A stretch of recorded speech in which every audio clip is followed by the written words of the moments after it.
What's going on, guys? Sly here, and thanks for checking out another Mass Effect Andromeda video. Now, with so many trailers and videos popping out like left and right, it's been really tough trying to keep up. Which is actually kind of funny. We went from absolutely nothing and then complaining about it to now so much stuff that I'm complaining about it.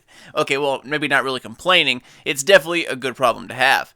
But I wanted to do a breakdown of the Golden World's briefing trailer that I never got around to. And then recently, IGN dropped another video on exploration of 3 new Golden Worlds. So let's do some catch up and get the briefing out of the way first, and then I'll dive into the IGN video as well. They're both pretty short, so it shouldn't be that bad. We're going to get 2 birds with 1 stone, as the saying goes. Also, today's Thursday. My latest news video will be up later tonight after I get back from work. So first off, make sure you all tune into Twitch tomorrow, which is Friday afternoon. BioWare plans to stream some multiplayer awesomeness at 1 p.m. and then again at 4. Now, if you can't make it, don't you worry your beautiful face off, because I will have it up on my channel commercial free for everyone who cannot tune in. I never put commercials on anything that I don't make myself or any kind of rebroadcasting, so don't worry about that. Now, they're only showing 2 characters, a female Krogan engineer and an Asari duelist, both with locked weapons and talents. But those are for show purposes only. The real thing, of course, will be wide open. And as always, I'll be taking a look at those Twitch recordings to see what else we can learn from them. But for now, let's talk about these explorable worlds. In a recent trailer, one of the narrators was quoted as saying that there are over 100 different planets that we can look at within the Helios cluster, and only a handful of them are explorable. A handful, that can be interpreted in many different ways. Let's hope a handful to them is like 50, but 50 is good enough, right? That's not too much. Now, I know it's definitely not 50, but a more realistic number would probably be, 7 or so. Probably the 7 habitats we can explore, and maybe a handful of others that have small mission areas within them. And while that might not sound like much, wait until you see the size of some of these maps. So this latest briefing starts off with another one of our crew members narrating the video, and this time we finally get to hear Suvi speak. Suvi Anwar is our Scottish science officer, sitting at the front of the ship next to Calo Jath. She's going to be a character you're going to see a lot of. Opening up the info at the bottom of the screen reveals a quick bio. Suvi Anwar is a member of the Nexus science team and holds advanced degrees in astrophysics as well as molecular biology. In a screening interview, she stated that she's from a large, rather boisterous family of 5 children. Her neuroscientist mother and mathematician father exposed her and her siblings to science from a young age, which has sparked a lifelong love for the subject. Suvi declares that there was no hesitation on her part in signing up for the Andromeda Initiative once she learned of its existence, owing to a desire to see and experience more than one small corner of this vast universe. So it starts out with a quick intro and explaining what these Golden Worlds are and what their kind of definition is. After that, she explains that since we lack mass relays in Andromeda, we have to find the closest pocket of stars within the trillions of stars that exist within Andromeda. And the closest pocket of stars with the best chance of finding viable planets is indeed the Helios cluster. And by the way, Helios is spelt wrong in this video.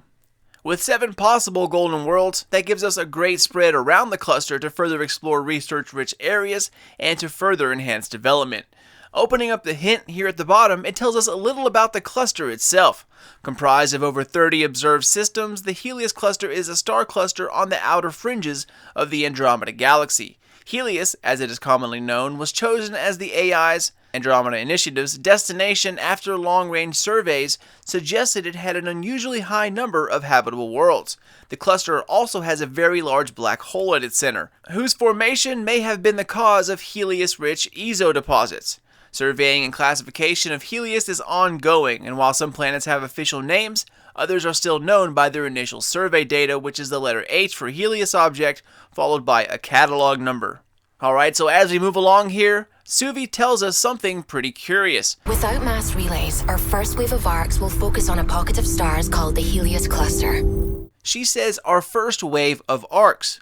So that begs the question as to when the second and third waves will be setting out. Could it be that there are plans in place right now to send even more arcs once the all clear is given? Or perhaps the next wave will head into the next star cluster next to Helios. Now it's hard to read, but the paragraph on the right says, Golden Worlds are planets in Andromeda's Helios cluster that are either the strongest possible candidates for settlement or whose resources could bolster the initiative's chances at long-term survival. Based on survey data and long-term projections, some are believed to be garden worlds capable of supporting life.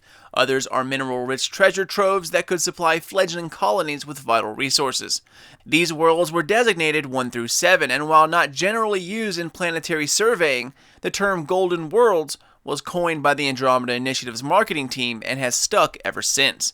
Now, of course, most of the stuff, we already know, but this next clip tells us something pretty fascinating. It first tells us that the Nexus requires vast amounts of helium-3, element 0, water, and ice. So I wonder if maybe the Nexus has its own side quests for mining EZO, finding ice while exploring, stuff like that. I think that would be another great way to introduce mining side quests. Anyways, element 0 pops up on the side here, and even though most of us know what EZO is, let's take a look anyway for the newcomers of Mass Effect. Element 0, also known as EZO, is a rare material known for the field it generates when subjected to an electrical current, which raises or lowers the mass of all objects within it. This mass effect forms the basis of modern technology, from weapons and manufacturing to enabling faster-than-light travel, or FTL. Element 0 is generated when solid matter, such as a planet, is affected by the energy of a star going supernova. The material is common in the asteroid debris that orbits neutron stars and pulsars, though mining in such regions is extremely hazardous and requires significant investment. Surveys of the cluster suggest that the region is rich in EZO, which was a deciding factor in the initiative's decision to settle here. Without EZO, the technology we have would become obsolete.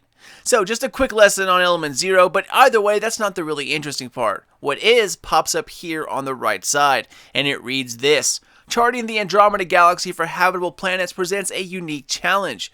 Observation is limited by light, and given Andromeda's distance, any observation from the Milky Way are 2.5 million years out of date. Enough time for a planet to have altered irrevocably, which by the way is something I always had a problem with. The light reaching our eyes from other galaxies is millions if not billions of years old. Some of that light takes so long to reach us that the actual source of the light could be gone, exploded, burnt out, whatever. You're just seeing what it looked like however many millions or billions of years ago. So if you see a golden world through some advanced telescope, it could be impacted by asteroids. Organic life could have lived out its entire civilization and then destroyed the planet by the time you actually get there. Because you're not also looking at old light, but also add on the time it takes to get there with that big delay. It's a terrible way to plan something this big. Well, reading on tells us something pretty cool. Initial attempts to identify settlement sites were made by obtaining Asari astronomical surveys and running them through predictive models. But Gian Garson was unwilling to risk thousands of colonists without solid information. Eventually, the initiative obtained promising data from Quarian explorers who have claimed to found a Geth array on the fringes of the Perseus Veil.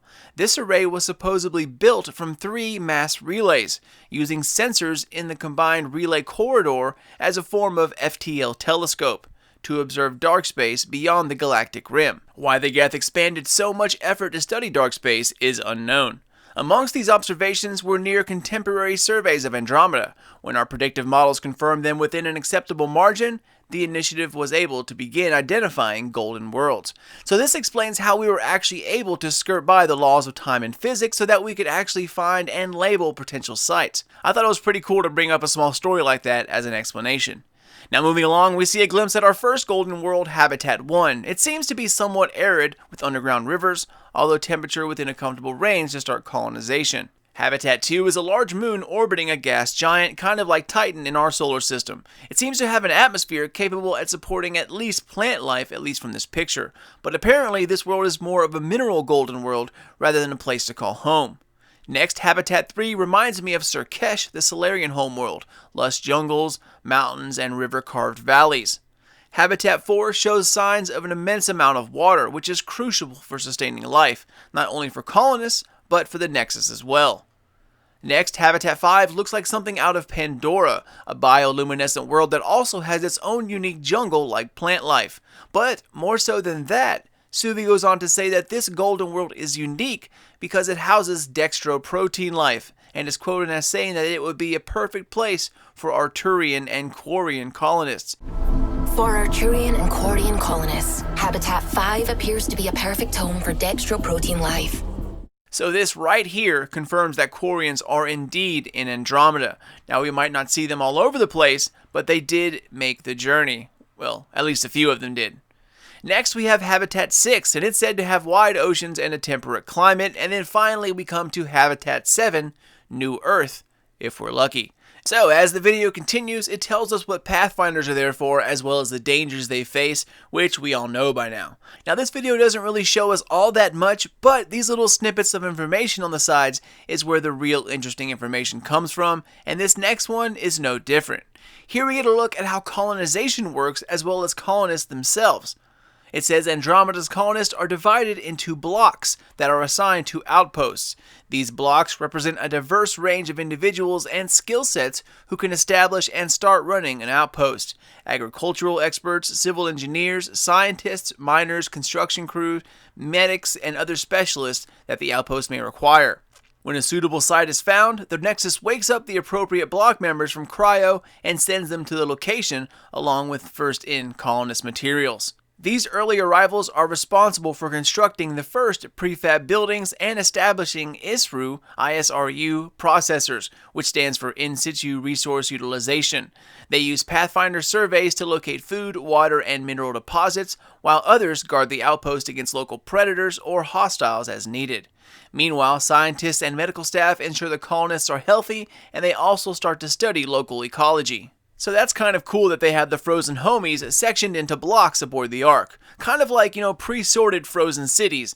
People popsicles ready to go. Frozen homies on the fly. All you do is just pop out Block A, you get workers, security, scientists, medics, farmers, etc. And from what I've read, each block has special skill sets that let them stand out from the others. For instance, one block might be better suited to develop an outpost in a desert world, and the other block is better off in a hot tropical garden world.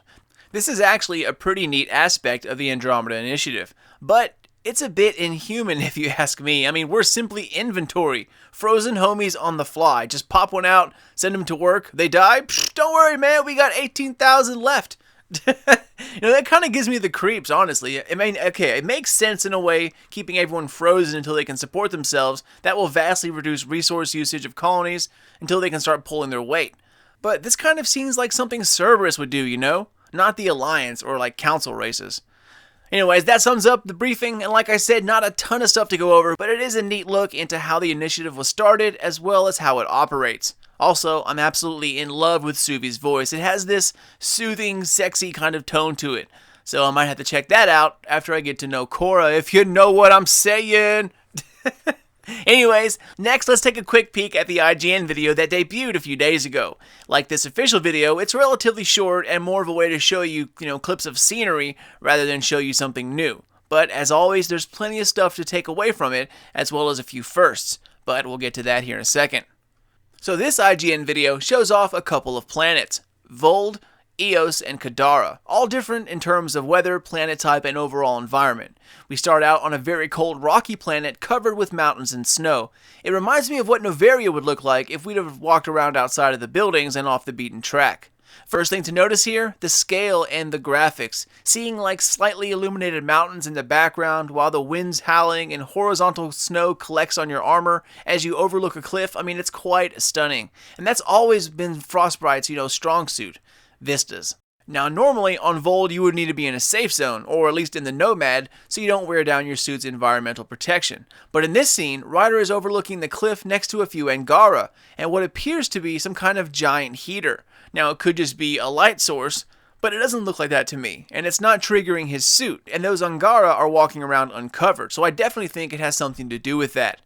And as the scene progresses, you can see caked on snow all over Ryder's suit, which is a pretty cool effect. But more so than that, we get a first look and a listen as to what the Angara sound like. The Angara have been wonderful to us, including yourself. So thank you. See? We're building bonds here, Seek. They almost sound like they have a synthesizer voice. It's kind of different, but I like it. Alright, next we get a view of the driving terrain and how the Nomad handles on the ice. But again, the sheer size gets to you, and I've noticed that over the past few videos, the devs have put some real work into making these planets interesting. As soon as we clean up this small Ket outpost and take off, notice this thing in the background, up here on the top right. It just begs to be visited. But it would be smart not to venture too far off the beaten path without having a forward station halfway close by. Remember, your Nomad's environmental protection slowly drains in hazardous conditions. Forward stations recharge these systems, so don't wander off and break the Nomad and then kill yourself. That sounds like a terrible idea. And next we take a look at Katara, a planet we've seen before in various other trailers. And if I'm not mistaken, we've seen Katara Port before, a place we now know that contains Nexus defectors. You can kind of tell that this is the same planet because of the rock structure and the type of light the sun gives off. Kind of evening-like colored, a heavy orange glow to it. The good thing is Katara seems to be one of the more active planets that we know so far, at least it seems that way to me. You'll see all these waypoints on this map, and these aren't walking distance waypoints. You have to actually drive to all of these. So take a look at how much is discovered right now, which are all these places where the fog of war is removed. But as we zoom out further, we have about twice that yet to discover, and who knows if any secrets are pushed out like to the very extreme outsides. That's really one thing I want to find in this game. Places that you cannot be told where to look. Places that are technically, outside the playable area, yet you can keep going and eventually stumble on some sort of secret. That's what makes exploring awesome, and that's what makes people coming back, and I really hope things like that are littered throughout these planets. And then there's places like this. Take a look at the very top right. That could be the spaceport we see in other trailers. Or maybe perhaps it's just some random floating city we have to try to jump our way up to. Now, of course, the Fiend is cool and all, but floating city on top of a mountain? Pfft, come on, man. And the final thing in this scene has to do with a power. Now, if you notice right here, it seems that Drac and Ryder get some kind of shield boost. Korra comes up with her Omni tool, and all of a sudden it glows. Then both of us get something that looks like fortification. But it could also be something that Drac has done because he goes into some kind of like Krogan scream immediately after, like he was expecting it. So I'm not sure if this is some type of, rank 6 talent that boosts squad shields at a certain time, or if it's something that gets triggered by a timer. Maybe even perhaps a present, like when a large enemy like a Fiend comes around, you all of a sudden get a shield boost. Either way, it seems to be exactly what they need in this situation, and it pops up at another time, as you can see here. Anyways, as we progress into the second video, we see another name shout out to the original trilogy. We head into an area called Varuns Scalp, which everyone should recognize by now, and also ramming enemies with the Nomad is definitely a thing, so glad they kept that in there. And the ragdoll effects too? Classic. Now, I'm not sure about you guys, but this fight scene here looks a lot better than previous ones. It's much faster paced and a lot smoother than gameplay we've seen in other trailers. Perhaps this is the latest iteration of the game and some polishing has been done, but the weapons, the movement, and especially concussive shot, they all seem to flow much, much better than the scenes we've seen before. Definitely glad to see that. And finally, our last stop, we come to Eos, a desert planet that houses a huge mech-looking worm creature called an Architect. Bioware mentioned that there will be extremely large, extremely tough bosses to fight on various planets, and at times, you would have to skip over them and come back later when you leveled up and were strong enough. And this seems to be exactly what they were talking about. Hopefully there are a handful of these world bosses and not just one and done. Or perhaps there are architects all over the place. In any case, the only thing I'm not liking about this encounter is that you're told what to do. If you look at the top right, you see that you have to first clear out Remnant, and then you have to disable 3 of its conduits. And then after that, you have to take out the conduit in its head. I would have much rather found that out by myself. If these are meant to be tough, then discovering how to take these beasts out by yourself is a much more rewarding process than being told how to kill it step by step. In any case, it still looks fun, and that's what really matters. But that's it, ladies and gents. As always, an absolute pleasure to be able to break down these videos for you guys, and thank you all so much for watching. We just broke 15,000 subscribers, and I cannot thank you guys enough. I'm planning a giveaway right now. We're going to be giving away a Mass Effect pre-order game for PC on Origin. It's an Origin code. I've been setting this up for a couple weeks now, and it finally just went through. So I will be having a video about that, hopefully this weekend. So keep an eye out for that. If anybody of you out there can't afford the game, I'm going to be giving one away. And this is my way of saying thank you to you guys. As always, feel free to hit me up on Twitter at Sly Nation or on Facebook at Sly Nation Gaming. Those are the best places to stay in the know about any new updates in the world of Mass Effect, as well as new uploads coming out of my channel. Keep your eyes out for the PAX East Twitch stream this Friday, as well as new vids coming out of Sly Nation here very soon. But until then, initiates, this is your boy Sly, and I'll catch you all next time.